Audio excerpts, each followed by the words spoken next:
Istirahat dulu yuk belajarnya. Suasananya juga dingin nih karena hujan. Aku jadi ngantuk nih. Kamu nggak hujan juga ngantukan kok. Nah, kalau begitu kita istirahat ngopi saja dulu. Di sini sudah ada cangkir, kopi, dan air panas. Setuju nggak? Oke deh, kita bikin kopi sendiri-sendiri ya. Nah, Vika, kalau kamu biasanya bikin kopi, kopinya dulu yang dimasukkan ke dalam cangkir atau air panasnya dulu? Kalau aku biasanya yang dimasukin dulu itu kopinya, baru air panasnya. Proses pembuatan kopi ini mengingatkanku tentang pelajaran TIK, tentang algoritma. Apa ya algoritma? Aku kok lupa.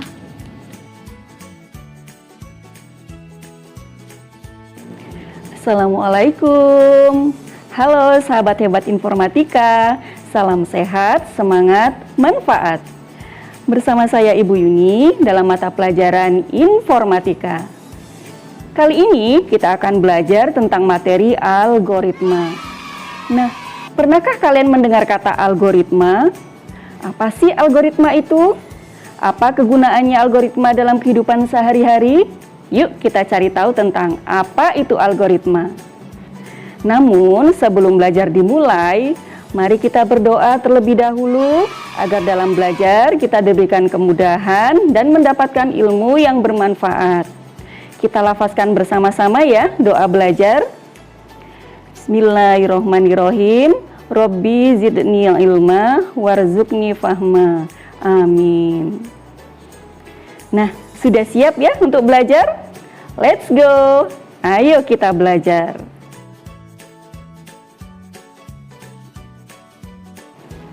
Ketika membaca atau mendengar kata algoritma, sebagian besar dari kita akan beranggapan bahwa kata tersebut berhubungan dengan bahasa pemrograman ilmu komputer atau matematika.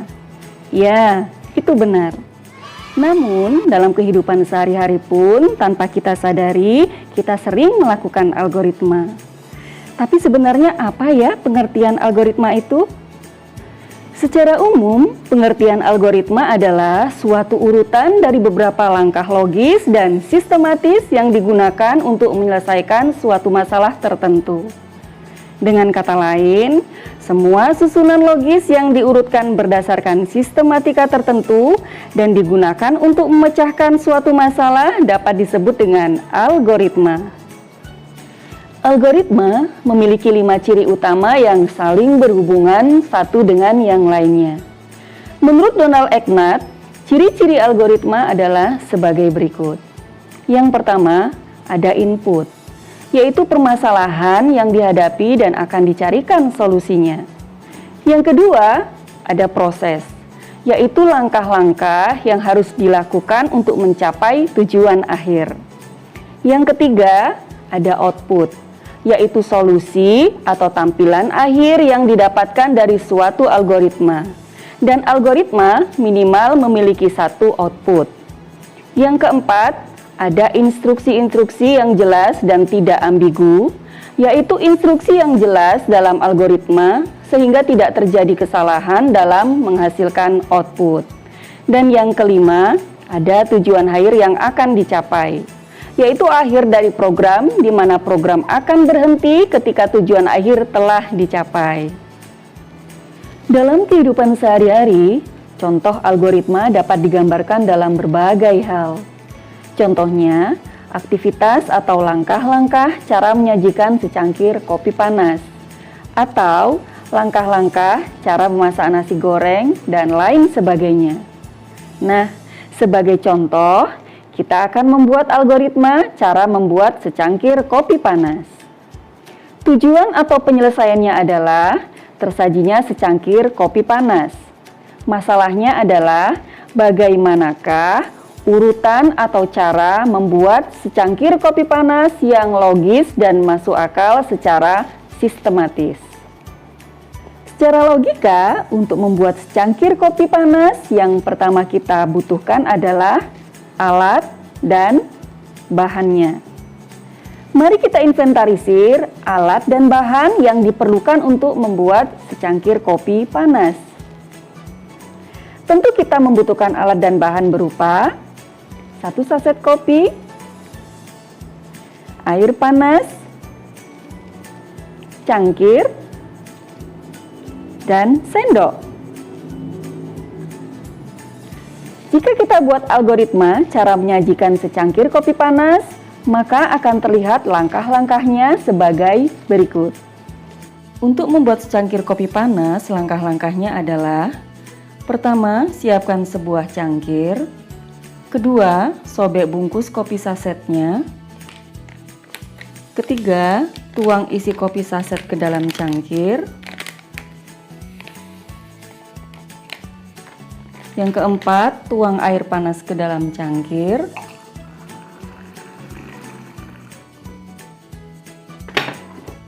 Yang kelima, aduk semua bahan sampai kopi dan gula tercampur sempurna dengan air.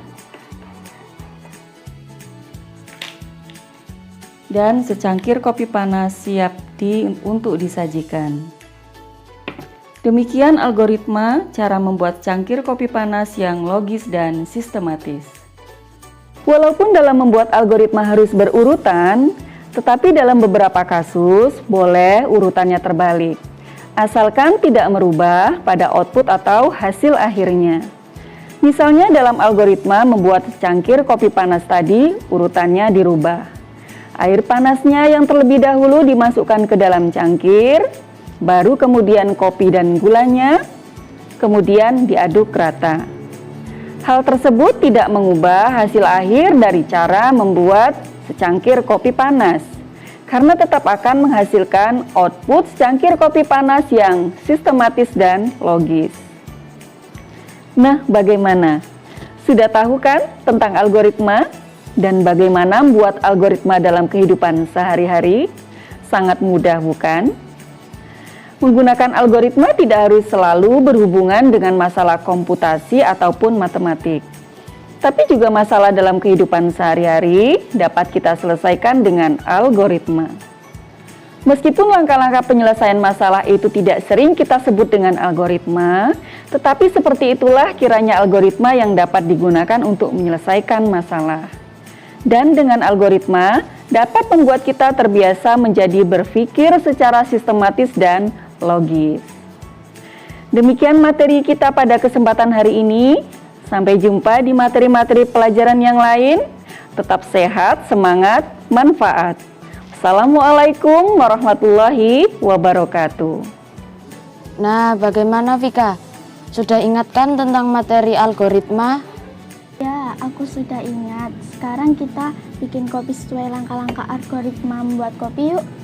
Jadi, kopinya dulu yang dimasukkan ke dalam cangkir atau air panasnya dulu yang dimasukkan ke dalam cangkir? Untuk membuat kopi bisa digunakan dua caranya. Bisa kopinya dulu yang dimasukin cangkir atau air panasnya dulu. Karena semua cara ini tidak akan merubah kenikmatan kopinya.